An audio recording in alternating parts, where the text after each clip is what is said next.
चलिए, good morning. Good morning sir. How are you? I am fine and you? I am also fine.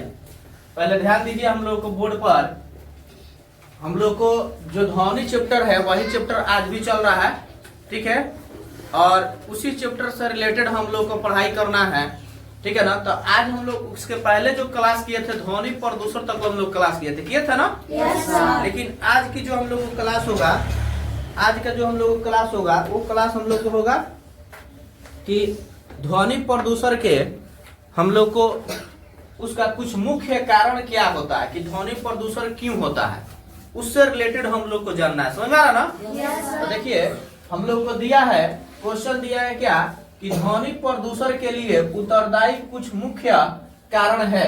उसका क्या मुख्य कारण है? आंसर में आपका दिया है कि ध्वनि प्रदूषण के लिए उत्तरदायी कुछ मुख्य कारण निम्नलिखित है। क्या बाबू? निम्नलिखित है। तो पहला जो हम लोग को दिया है क्या, कह रहा है कि नए नए कारखानों के खुलने से मशीनों की बढ़ती संख्या। देखिए, अगर ध्वनि प्रदूषण हो रहा है तो उसका रीजन क्या है कि अगर हम लोग कारखाना खुलता है तो उसमें बड़े बड़े मशीनों को, नया नया मशीनों को खोज होता है, उससे हमारी बहुत सारे सामग्री बनता है, तो उससे क्या होता है, ध्वनि प्रदूषण होता है। क्या होता है? ध्वनि प्रदूषण होता है। सेकेंड आपका पॉइंट दिया है कि वाहनों की संख्या में अत्यधिक वृद्धि।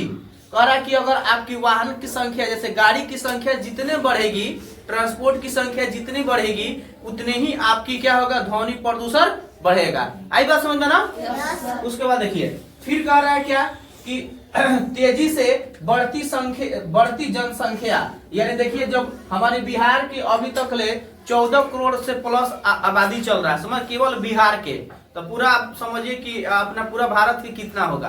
तो इससे अनुमान लगा सकते हैं कि अभी दिन प्रतिदिन संख्या बढ़ते रह रहा है, तो संख्या बढ़ेगा तो निश्चित है कि नए नए सामानों की जरूरत पड़ेगी कि नहीं, तो उससे हमारे ध्वनि की प्रदूषण बढ़ेगा।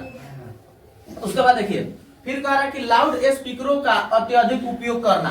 कह रहा है कि अगर लाउड स्पीकर, जैसे आपका डीजे हो गया, बहुत सारा चीज है, जैसे बहुत सारा फंक्शन होता है, उसमें बहुत सारा डीजे का, लाउड स्पीकर का, बड़े बड़े मशीनों का यूज होता है, साउंड बजाने का तरीका होता है, तो उसमें हमारी ध्वनि की प्रदूषण काफी अधिक होती है। इसीलिए देखिए, अब जितने एजुकेशन पर्सन के घर पार्टी फंक्शन जो भी हो रही है ना, तो छोटा सा एक बॉक्स का सटा किया जा रहा है, और उसमें क्या होगा, एक ही व्यक्ति है जो गीत गा रहे हैं, एकदम मधुर आवाज में गीत गा रहे हैं, सब लोग अच्छा सुन रहे हैं, पार्टी फंक्शन भी अच्छा से हो जा रहा है। तो मैं सभी लोग से आग्रह ये भी करूंगा कि अगर आपके घर शादी ब्याह पार्टी फंक्शन होता है तो एक छोटा सा मशीन का यूज करें, जनरेटर जो भी टेंट वगैरह है वो अपना सेलिब्रेट करें, पार्टी अच्छा से करें, लेकिन एक गायिका को बांध ले, जिसमें जैसे गीत वगैरह फंक्शन वगैरह होता है ना, शादी ब्याह होता है तो गीत वगैरह होता है, तो एक उसमें गायकी होनी चाहिए, एक गीत गाए, और एक छोटा सा बॉक्स होनी चाहिए, ताकि उसका वॉल्यूम जो हो थोड़ा सा रहे, और जो वहाँ प्रॉपर में जो पास में है उन्हीं लोग का आवाज सुनाई दे, तो उससे क्या होगा, हमारी ध्वनि प्रदूषण की कंट्रोल किया जा सकता है। लेकिन आज की फैशन में क्या होगा, बड़े बड़े डीजे बांध रहे हैं लोग,